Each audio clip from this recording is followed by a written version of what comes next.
دلوقتي موجود في لينكولن بارك زو في شيكاغو، في لينكولن، حي لينكولن بارك الشهير.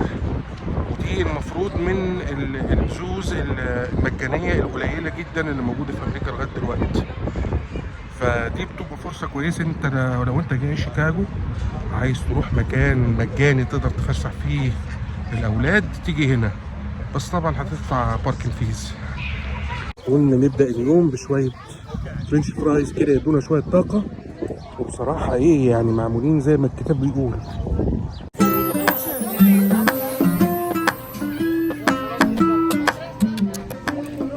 احنا في مصر عندنا قطط علشان تستنى منك ايه الاكل او انك تعطف عليها.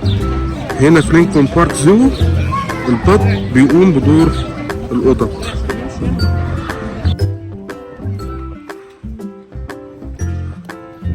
كالعادة جينا لقيناه نايم. مفيش مرة جينا هنا او رحنا اي زو تانية ولقينا الاسد صاحي. ملك الغابة، ادي ملك الغابة يا اخوانا.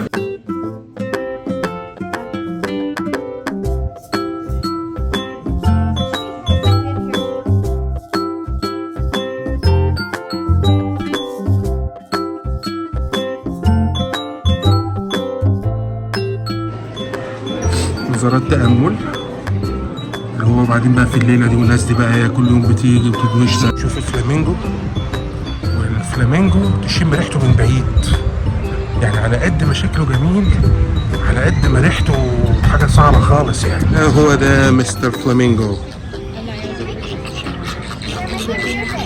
الطائر الراقص.